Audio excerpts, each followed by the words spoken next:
السلام عليكم متابعي ومحبي القصص البوليسية، وأهلا وسهلا ومرحبا بكم في حلقة جديدة. أولا وقبل كل شيء، اللهم صل وسلم وبارك على سيدنا محمد وعلى آله وصحبه أجمعين، وأدعو الله سبحانه وتعالى أن يحفظنا ويحفظكم ويحفظ أبناءنا وأبناءكم من كل سوء وشر. مستمعينا الكرام، واحد السيد الاسم ديالو حميد، من واحد العائله كتكون من 6 افراد. كاين هو وكاين خوه وعنده 2 ديال الخواتات، وطبعا الام والاب.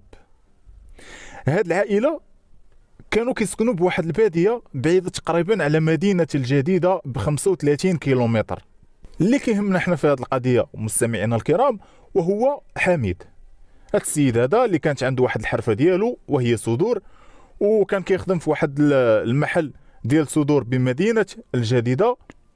حميد كان عنده واحد الموتور هو اللي كان كينتقل به من الخدمه للدار الخدمه، ولانه الامر شويه صعب فالسيد يوميا كيضرب ديك المسافه وكيلقى صعوبه خصوصا في وقت الشتاء. فهنا حميد باش ما يبقاش غير غادي جاي للدار ديالهم، غادي يقرر انه يستقر بمدينه الجديده وغادي يكري فيها، وبطبيعه الحال غادي يستمر في الخدمه ديالو. هاد حميد لما وصل السن ديالو 32 سنه تقريبا، حتى هو غادي يقرر على انه خاصو يتزوج ويكون الاسره ديالو. وهذا الامر هذا غادي يخليه يتعرف على واحد البنت من مدينه الجديده، بنت كانت كتمتهن الخياطه واللي كان الاسم ديالها زينب، وكان السن ديالها 26 سنه. تعرفوا على بعضياتهم مزيان، والسي حميد كانت نيته معها حسنه لانه غادي ينوي بها الزواج، وقال لها باللي انا راه باغي نتزوج بك.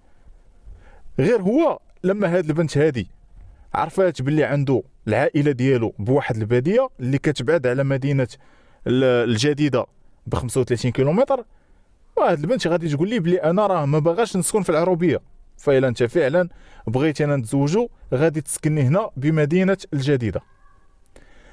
هاد حميد في الاول كانت النيه ديالو على انه يسكنها في الدار ديال والديه ويولي يمشي لعندهم مره 2 3 في الاسبوع، ولكن لما هي ما بغاش تسكن في الباديه فالسيد غادي يوافق على انه يسكنها بمدينه الجديده. ومن بعد ما كان كاري غرفه اللي كان ساكن فيها، غادي يكري واحد البارطمه على قد الحال وغادي يستقر فيها مع الزوجه ديالو من بعد الزواج. المهم كانوا عايشين بخير وعلى خير. حميد كان قاد بمسؤوليه الزواج وموفر لها كل شيء، كاع الحاجيات ديالها، هي ولات غير جالسه في الدار وبعدات على ديك المهنه ديال الخياطه. من بعد واحد المده ديال عامين غادي يتزاد عندهم وليد، وطبعا من بعد ما كانوا عايشين حياه طبيعيه فرحانين مع بعضياتهم، ما كاين لا مشاكل لا والو. حميد كان فرحان بالزوجه ديالو وبولده، ولكن اللي ما كانش عارف حميد ان من وراء ظهره كانوا كيوقعوا شي حوايج اللي غاديين ينكدوا عليه ديك الفرحه. كيف ما كنقولوا حميد كان فرحان حيت كان كيسحب ليه باللي ديك الزوجه ديالو زوجه صالحه، ولكن كانوا كيوقعوا شي حوايج في دارو لما هو ما كيكونش، شي حوايج اللي كيعرفوهم غير بعض الجيران اللي اختاروا في البدايه انهم يلتزموا الصمت. حتى لواحد نهار غادي يمشي عنده واحد السيد من الجيران ديالهم وغادي يقول ليه شنو كيوقع في دارو ملي كيخرج هو كيمشي لخدمته. اللي كان كيوقع هنا وهو ان هاد مرات حميد كانت دايره واحد الخليل ديالها اللي كان كيجي كيدخل عندها لديك الشقه، وداك السيد اللي كان خبروا بهذا الامر كان قال ليه باللي راه كيجي لعندها يوميا. قال ليه غير انت كتخرج كتمشي للخدمه ديالك وهو كيجي كيدخل لعندها. طبعا خبر اللي كان صادم بالنسبه لحميد. السيد كان عايش مع الزوجه ديالو بخير وعلى خير، ما لاقي معها مشاكل، غادي يطلع منها هادشي كامل وما يمكنش. فهنا حميد ملي خبروا هاد السيد بهذا الامر هذا ما غادي يخبره هي بوالو، غادي يتعامل معها داك النهار كانه ما في خبارو ما يتعاود. ولكن باش انه يتاكد من الامر فهاد حميد غادي يولي عاس عليها.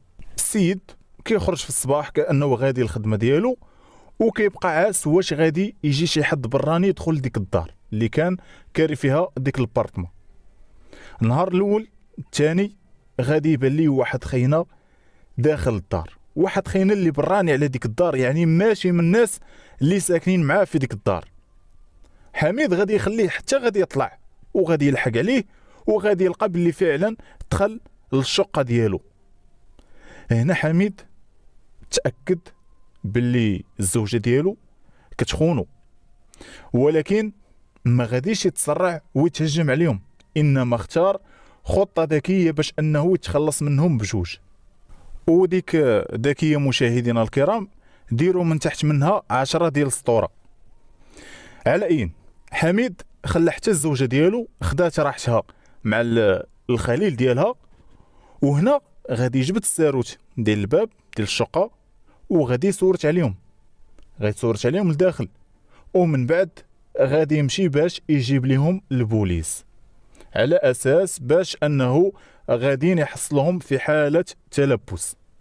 المهم ان السيد مشى لمركز الشرطه وقال لهم باللي راه حصل الزوجه ديالو كتخونو، وقال لهم باللي راه خليت السيد حتى دخل عندها وصورت عليهم الباب، يعني هما راه صافي في حاله تلبس. مشاو معاه البوليس الشقه ديالو. السيد لما بغى يحل الباب غادي يلقى الباب ما مسورتش، دور ساروت تحل. لما دخلوا البوليس الدار كيلقاو السيده كاينه في الدار، جالسه عادي في الدار. قلبوا ما لقاو حتى شي حد معاها في الدار. سولوه واش شريف حتى هادشي، والسيد بدا كيقول لهم بلي راه دخل عندها واحد خاينه للدار وانا شفتو حتى دخل عندها، وراه الجيران عارفين هادشي وهما اللي كانوا قالوها ليا، وكيقول لهم بلي انا سديت عليهم هنا وراني غير نسيت بلي هي راه عندها الدوبل ديال الساروت، حلات به الباب وخرجات السيد اللي كان معاها. فهنا غاديين ياخذوهم البوليس بجوج للمركز باش يبحثوا معاهم، لانه حميد كيتهم الزوجه ديالو في المحضر الرسمي باللي هي كتخونو. المراه كتقول باللي ما كاينش هادشي، هو راه قتلو غير الشك، وراه كنت كنلقى معاه مشكل بسبب الشك. هو غادي يبدا كيقلب على شكون يشهد ليه من الجيران باللي راه كان كيجي لعندها الخليل ديالها للدار، ولكن الجيران ديالو باش يتفاداو هاد المشاكل ما بغى يشهد ليه حد خوفا من انهم يطيحوا في المشكل.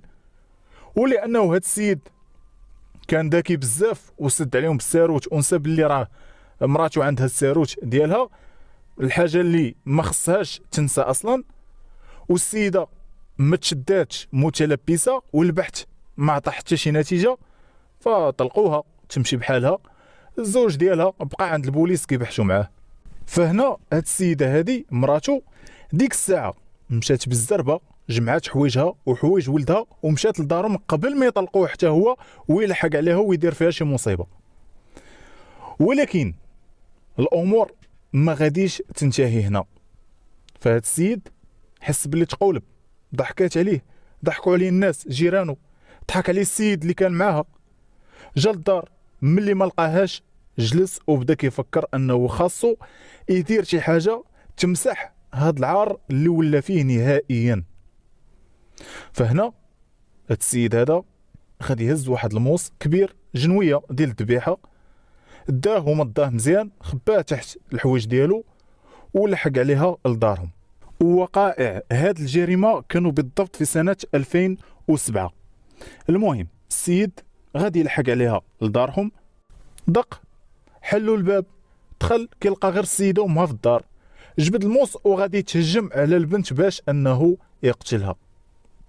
الام ديالها بغات تدخل بيناتهم، تلقات ليه باش انه ما يضربش بنتها، تلقات ليه وهي كتغوت، فالسيد ما غاديش يراعي ليها حتى هي. السيد باش انه يشفي داك الغليل ديالو ضربه في الام وضربه في مراته. ما جا فين يشعر بنفسه حتى لقى راسو مرتكب مجزره، فخلى ديك السيده غارقه هي والام ديالها في الدماء ديالهم. ولما انتهى من الجريمه ديالو خرج من الدار ومباشره مشى قدم راسو. كيقول البوليس ما خديتوش ليا حقي، انا خديت حقي بيدي، واعترف بالجريمه ديالو. تقدم المحاكمه وما نكرش، كيقول بلي ها علاش قتلتها وها علاش قتلتها. كيقول لي انه فعلا حصلها كتخونو وما كذبش على البوليس، ومشى عند البوليس وما داروا معاه والو. وبطبيعه الحال من بعد الاعترافات ديالو فهاد السيد هذا غادي يتحكم بالسجن المؤبد. انا اقسم بالله الا ما بغاش تفهم لي واحد المساله، ما فهمتش هاد الجرأة اللي كانت عند هاد السيده وكاينه حتى عند النساء امثال هاد السيده. جرأة كتخليها تدخل الخليل ديالها يعني امام الجيران، والدار اللي كانوا كارين فيها ديك الشقه راه ما كانوش ساكنين فيها غير بوحدهم، كاينين ناس ساكنين معاهم بنفس الدار، حتى هما كارين شقق كاينين في ديك الدار، يعني قدامهم كتدخل الخليل ديالها وما عندهاش مشكل. هذه من جهه. من جهه اخرى عندنا الغباء ديال داك الزوج اللي ما عرفش كيفاش يتصرف.